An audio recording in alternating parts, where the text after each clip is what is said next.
एक लाडू मी तुम्हाला फोडून दाखवत आहे, हे पहा. एकदम मस्तपैकी मऊ लुसलुशीत आणि रवाळ लाडू आपला तयार झालेला आहे. सणवाराचे दिवस आले की आपलं मन कसं प्रसन्न होतं आणि त्यात दिवाळी जवळ आली का त्याचा उत्साहच वेगळा असतो. मग भले तुमची दिवाळी असू द्या, गणपती बाप्पा बसलेले असू द्या, गौरी गणपती असू द्या, किंवा तुमच्याकडे एखादा छोटा मोठा कार्यक्रम असू द्या, बर्थडे असू द्या, तर अशा वेळेस आपल्याला मस्तपैकी काहीतरी गोड पदार्थ हवाच असतो आणि आपल्याला घरी बनवायचा आहे. तर आज मी प्रतिभा फिरोदियाज किचनमध्ये माझ्या छोट्या छोट्या टिप्ससह मस्तपैकी बेसनचा रवाळ असा लाडू स्वादिष्ट लागणारा कसा बनवायचा आहे ते आज मी दाखवणार आहे. तर चला पाहूया लाडू कसा बनवायचा आहे ते. रवाळ बेसनचे लाडू बनवण्यासाठी घरी दळलेलं बेसन पीठ ह्या मेजरमेंटच्या कपनी एकदम दाबून गच्च भरून घेतलेलं आहे. तुमच्याकडे मेजरमेंटचा कप नसेल तर तुम्ही मी नेहमी भाजीची वाटी दाखवते ती दाबून गच्च भरून घ्या, म्हणजे ह्याचं वजन 250 ग्रॅम भरतं आणि थोडं कमी जास्त पीठ झालं तरी चालतं. आता हे पीठ आपल्याला चाळून घ्यायचंय. मी घरचं थोडं जाडसर पीठ घेतलेलं आहे. तुम्ही विकतचं जरी सम्राटचं वापरलं तरी चालेल. मी त्याचे पण लाडू करून पाहिले, छान होतात. फक्त बारीक अगदी जे भज्यांसाठी किंवा आचारी लोक वापरतात ते बेसन पीठ तुम्ही वापरायचं नाहीये. त्याचे लाडू फारच म्हणजे पीठ फारच चिकट असतं. पीठ आपल्याला चाळूनच घ्यायचंय म्हणजे पीठ हलकं फुलकं होतं. एका कोरड्या ताटाला मी अगदी थोडासा तेलाचा हात लावून घेणार आहे आणि यामध्ये पीठ मळणार आहे, म्हणजे ते पीठ चिकट असल्यामुळे खाली फार चिकटत नाही आणि आपल्याला मळायला त्रास होत नाही. गोड पदार्थासाठी थोडंसं चिमटीभर मीठ टाकलं तर त्याचा पदार्थाची चव छान लागते. हे पीठ तुम्ही नॉर्मल पाण्याने पण पीठ मळू शकता आणि ते हे पहा मी अगदी कोमट बोट बुडेल असं कोमट पाणी बनवले. थोडंसं कोमट पाण्याने पीठ मळून घेणार आहे, म्हणजे काय होतं म्हणजे आपलं पीठ लवकर फुलतं. अगदी थोडं थोडं पाणी टाकतच हे पीठ मळायचं आहे. बेसन पीठ मळायला जास्त पाणी लागत नाही आणि चुकून जरी तुमच्याकडून पीठ पातळ झालं तर त्यामध्ये थोडंसं बेसन पीठ तुम्ही घालून पीठ थोडंसं घट्ट बनवून घ्यायचं. ताटाला तेल लावल्यामुळं आपलं ताट पटकन स्वच्छ झालेलं आहे. तेल लावल्यामुळे पीठ अजिबात ताटाला जास्त खाली चिकटलेलं नाहीये. पीठ आती पण घट्ट मळायचं नाही आणि आती पातळ पण करायचं नाहीये. या पद्धतीने आपलं पीठ असं तयार झालं पाहिजे. आता हे पीठ आपण 10 मिनिट भिजू द्यायचं आहे. साधारण 20 मिनिट हे पीठ भिजवलेलं झालेलं आहे. हे पहा अगदी पीठ आपलं छानपैकी भिजलेलं आहे. पोळपाटावर थोडंसं तेल लावून घ्यायचंय. थोडा उंडा घेऊन याच्या पुऱ्या लाटायच्या आहेत. ह्या पुऱ्या फार जाड पण करायच्या नाही आणि खूप पातळ पण करायच्या नाही आहेत.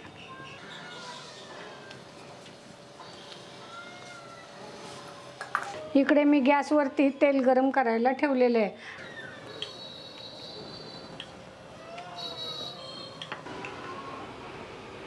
अशा पद्धतीने सर्व पुऱ्या लाटून घेऊयात. गरजेनुसार तेल लावून मी या सर्व पुऱ्या लाटून घेतलेल्या आहेत.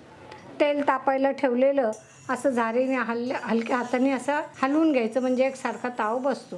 थोडासा तुकडा टाकून तेल किती गरम झाले ते पाहूया. तेल आपलं बऱ्यापैकी गरम झालेलं आहे.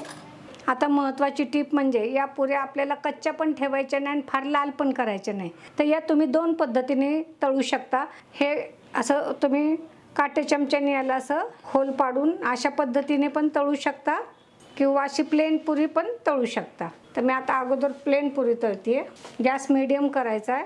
येथे मी शेंगदाणा आणि करडईचं तेल मिक्स करून घेतलेलं आहे. तुमच्याकडे जे अवेलेबल असेल ते तेल तुम्ही घेऊ शकता. आता या पुऱ्या उलट्या पालट्या करत राहायचं म्हणजे तुमच्या लाल होत नाही एक बाजूने आणि व्यवस्थित तळल्या जातात.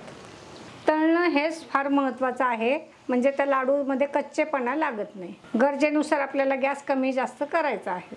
सतत असं आलटी पलटी करत मी ह्या पुऱ्या तळून घेतलेल्या आहेत. आता गॅस थोडीशी आपल्याला किंचित अगदी बदामीसर पुरी झालेली आहे आणि पुरी बाहेर काढल्यानंतरही तिची तळण्याची प्रोसेस चालू राहते. मस्त लगेच खमंग पुरी तळल्याचा वास आला. पुरी बुडेल एवढं तेल आपल्याला हवं आहे म्हणजे दोन्ही बाजूनी पुरी चांगली तळली जाते. गॅस मोठा केला होता. 1 मिनिट झाला की परत गॅस आपल्याला बारीक करायचा आहे. इथे आपली खरी मेहनत आहे. जरी पुरीचे तुकडे झाले तरी काही टेन्शन घ्यायचं नाहीये. या लाडूंना तेल तूप जास्त लागत नाही. नंतर थोडंसं बारीक गॅसवरच पुरी तळायची म्हणजे पुरी आपली आत कच्ची राहत नाही आणि फार लालही होत नाही. बदामी रंगावर मी या पुऱ्या तळून घेतल्यात. जास्त लाल पण केलेल्या नाही आहेत आणि कच्च्या पण ठेवलेल्या नाही आहेत. तर या पुऱ्या तुम्ही समजा तुम्ही तव्यावर थोडंसं तेल टाकून अशा दामट्या करून जरी त्या थोड्याशा भाजून घेतल्या तरी चालतं. तर याला कुणी पुऱ्या म्हणतात, कुणी दामट्या म्हणतात. पुऱ्या थोड्या थंड झाल्या की मग याचे असे छोटे छोटे तुकडे करून घ्यायचे आहेत. अशा पद्धतीने पुऱ्या हाताने चुरून पण घेतलेल्या आहेत. थंड झाल्यानंतर आपण एका मिक्सरच्या मोठ्या भांड्यामध्ये हे आपण रवाळ दळून घ्यायचं आहे. जास्त प्रमाणात तुमच्या पुऱ्याचा चुरा असेल तर तुम्ही 2 वेळेस हे बारीक करून घ्यायचं आहे. मिक्सरचा स्पीड कमी जास्त करत एकदम असं रवाळ मी तयार करून घेतलेला आहे. आता हे खूप जास्त जाड पण रवाळ नकोय आणि अगदी पिठासारखं पण नकोय, तेव्हाच आपले लाडू छान होतात. छोट्या छोट्या टिप्स आहेत त्या तुम्ही लक्षात घेतल्या तर लाडू अगदी अप्रतिम होतात. आता हे मी एका खोलगट भांड्यात घेतले. आता तुम्हाला साखरेचं प्रमाण तुमच्याकडे मेजरमेंट नाहीये तर तुम्हाला साखरेचं प्रमाण कसं घ्यायचं हे पण मी आपलं मोगम दाखवतेय. असे 2 भाग करायचे आणि 1 भाग एवढी आपल्याला साखर घ्यायची. हे पहा, आता हे तुम्हाला जास्त गोड वाटत असेल तर थोडंसं कमी करायचं आणि एवढी साखर घ्यायची. तर आता मी तुम्हाला जे मेजरमेंटचा कप दाखवला होता तो भरून मी ही साखर घेतलेली आहे. हिचं वजन 200 ग्रॅम आहे. पीठ आपण 250 ग्रॅम घेतलेलं आहे. तुम्हाला बरोबरीचं साखर घ्यायची असेल तर 250 ग्रॅम गच्च भरून वाटी घ्या किंवा थोडं फिक्का हवं असेल तर थोडीशी अशी कमी साखर घ्या. साधारण अर्धा ते पाऊण वाटी आपल्याला पाणी घ्यायचं आहे. म्हणजे आपली साखर बुडेल एवढं किमान हे पहा एवढं पाणी पाहिजे. जर तुमची साखर मळकट असेल तर थोडेसे 2 चमचे किंवा 1 चमचा दुधाचा घ्यायचा आहे आणि हे पाक उकळून साखर उकळून द्यायची. दूध टाकल्यामुळं खराब मळी ते वरती येते, ती मळी आपण काढून घ्यायचं म्हणजे आपल्या लाडूला कलर खूप छान येतो. हे पहा, साखरेचा पाक उकळायला लागल्याबरोबर जे साखर जी मळकट होती त्याची ही मळी सगळी वर आलेली आहे, ही काढून घ्यायची. आपल्याला ही मळी पटकन काढून घ्यायची, नाही तर आपला पाक जास्त कडक होईल. पाक आता ट्रान्सपरंट दिसायला लागलेला आहे. आता आपण हा पाक सतत हलवत चेक करायचं आहे. आपल्याला 1 तारी पाक होईपर्यंत हे असं पाहत राहायचं 1 तार पडते का. आता मी इथे थोडासा गॅस बारीक करते. 2 चमचे मी साजूक तूप घेतलेलं आहे. आता हे ऐच्छिक आहे, तुम्हाला ड्रायफ्रूट हवे तर टाका, नाही टाकले तर फक्त इलायची पावडरने सुद्धा हे लाडू खूप छान लागतात. ड्रायफ्रूटमध्ये मी पिस्ते, काजू आणि याच्या बिया घेतलेल्या आहेत, खरबुजाच्या बिया. हे आपल्याला अगदी थोडंसं परतून घ्यायचं आहे. लाडू खाताना हे ड्रायफ्रूट त्यामध्ये छान लागतात. गॅस 1 मिनिटांनी मी बंद केलेला आहे आणि अगदी 1 मिनिटामध्ये परतून घेते. तोपर्यंत तिकडे आपण पाक पण पाहूया. गॅस बंद केला तरी आपल्याला हे असं मध्ये मध्ये हलवत राहायचं आहे म्हणजे एका बाजूनेच खूप ड्रायफ्रूट लाल होत नाही आहेत. इथे मी खाण्याचा पिवळा रंग घेत आहे.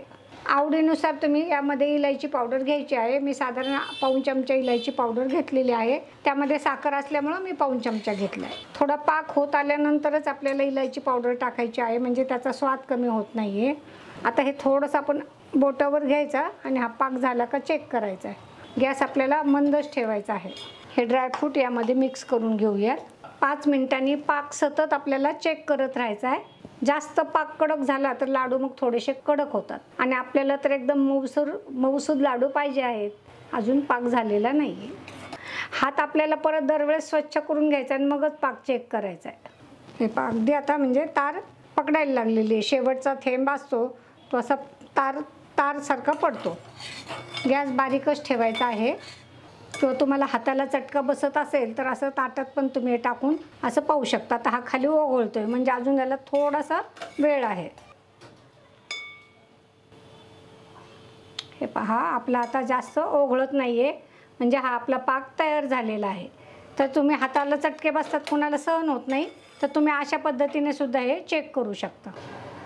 हे पहा, ही तार अशी येते. मी गॅस बंद केलेला आहे कारण प्रोसेस चालू आहे. कढईतला पाक आपल्याला या भांड्यामध्ये घ्यायचा आहे. आपल्याला हे बॅटर कढईत टाकायचं नाही कारण कढई भरपूर गरम असते, आपले लाडू कडक पण होऊ शकतात. पाक व्यवस्थित मिक्स करून घ्यायचा आहे. थोडंसं बॅटर कोमट झालं की असं हाताने पण आपण व्यवस्थित मिक्स करून घेऊ शकतो. आता इथे मी शुद्ध तूप गरम करून घेतलं आहे. मी डाव घेतलेला आहे, तो साधारण एक अर्धा डाव मी तूप घेतलेला आहे शुद्ध. आता तुमच्या आवडीनुसार थोडं कमी जास्त सुद्धा हे तुम्ही टाकू शकता. ड्रायफ्रूट परतून घेतलेला तडका पॅन पण मी यामधलं तूप पण पुसून घेतलेलं आहे म्हणजे आपलं वायाला काहीच जात नाही. अहो, हे तर प्रतिभा फिरोदिया किचनचं शिकवणं आहे. हे पहा, आता मस्तपैकी आपलं बॅटर तयार झालंय. एक 10-15 मिनिटं आपण हे मुरून देऊ आणि मग याचे लाडू बांधूया. या कढईमध्ये जो पाक राहतो तो मी असा कढई थोडी गरम असतानाच यातला पाक सगळा असं व्यवस्थित खरडून काढलेला आहे. साधारण अर्धा तास झाला आहे. आपण हे सगळा पाक यामध्ये मुरून दिलेला आहे. हे असं व्यवस्थित चुरून घ्यायचं म्हणजे लाडू एकसारखे मऊ लागतात खाता. हे लाडू आपल्याला फार मोठे बांधायचे नाही आहेत. साधारण मीडियम साईजचा लाडू झाला पाहिजे. हे पहा, एवढा लाडू आपला तयार झाला पाहिजे. आणि हा लाडू आता या बॅटरमध्ये मी बांधू शकते. पण जर तुम्हाला असं वाटतंय की यामध्ये अजून थोडंसं साजूक तूप घालावं, आता हे पहा एकदम छान लाडू बांधला गेला, आवळला गेलाय, कुठेही ढिल्ला नाहीये आणि असा फोडला तर हे पहा एकदम मऊ मऊ आहे. पण जर तुम्हाला हवं असेल तर तुम्ही इथे अजून थोडंसं साजूक तूप घेऊ शकता. मी पोह्याचे 2 चमचे साजूक तूप घेतलेलं आहे. स्वाद पण वाढतो आणि मऊ होतात लाडू. एकसारखा लाडू येण्यासाठी असं मी वाटीभर बॅटर घेतले आणि हे असं लाडू बनवते. म्हणजे काय होतं तर एकसारखे लाडू तयार होतात. आता हे जरी तुम्हाला लूज दिसलं तर याचे लाडू छानपैकी बांधले जात आहेत. जर तुमचा पाक थोडासा जास्त घट्ट झाला तर लाडू थोडेसे कडक होतात. आणि जर तुम्ही पाहायचं की आपले आता बॅटर किती वेळाने बांधायला येते चेक करायचं. जर पटकन बांधायला येत असेल तर एक अर्ध्या तासात हे लाडू तुम्ही बांधू शकता. हे लाडूचं मिश्रण जर तुमच्याकडनं थोडं ढिल्लं राहिलेलं असेल तर लाडू बांधायला वेळ असेल तर तुम्ही 1 तासाने लाडू बांधले तरी चालतील. तुम्ही चेक करत राहायचं आपल्या लाडूचं मिश्रण बांधायला आलं आहे का. हे अगदी छान व्यवस्थित पॅक लाडू बांधला जातो. आता अजून एक आयडिया सांगते. आपण या वाटीमध्ये बॅटर भरलं की असं दाबून घ्यायचं, म्हणजे आपले लाडू बांधायचा अर्धे परिश्रम कमी होतात आणि लाडू पटकन बांधला जातो. एकदा लाडू बांधून झाले की परत तुम्ही व्यवस्थित दुसऱ्यांदा पण हे थोडेसे आवळून घ्यायचे. हे अगदी मस्त गोल गरगरीत आपला लाडू तयार होतो. एक लाडू मी तुम्हाला फोडून दाखवत आहे. हे पहा एकदम मस्तपैकी मऊ लुसलुशीत आणि रवाळ लाडू आपला तयार झालेला आहे. हे लाडू साधारण 8 ते 10 दिवस चांगले राहतात. बेसनच्या पुरीपासून किंवा दामटीपासून बनवलेले आपले मस्तपैकी मऊ लुसलुशीत रवाळ लाडू तयार झालेले आहेत. झाले काय, गावी असताना आम्ही सण उत्सव साजरे करायचो तर माझ्या मैत्रिणी आहेत, बऱ्याचशा मैत्रिणींना लाडू खूप छान बनवता येतात. तर त्यातल्या माझ्या नंदा मैत्रिणीने आणि भारती मैत्रिणीने ह्या लाडू त्या दोघीजणी खूप छान बनवायच्या. तर त्या दोघींनी हे लाडू मला शिकवलेले आहेत. त्याच लाडूची रेसिपी मी आज तुमच्याबरोबर शेअर केलेली आहे.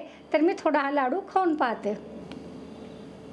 मऊ लुसलुशीत झालेला आहे आणि जिभेवरती अगदी मस्तपैकी तो रवाळ पण लागतो आहे. हे लाडू तुम्ही अवश्य बनवायचे. बनवायला एकदम सोपे आहेत, टेन्शन घ्यायचं नाही आहे. आणि ज्यांची छोटी फॅमिली आहे त्यांच्यासाठी मी हे 250 ग्रॅमचं माप घेतलं आहे. साधारण 15 लाडू यामध्ये तयार होतात. तर तुम्हाला जास्त क्वांटिटीमध्ये करायचे असेल तर तुम्ही याच्यापेक्षा डबल टिबल साहित्य घेऊ शकता. व्यवसाय करायचा असेल त्यांच्यासाठी उपयुक्त टिप यामध्ये आहेत. भेटायचे परत प्रतिभा फिरोदियाज किचनमध्ये.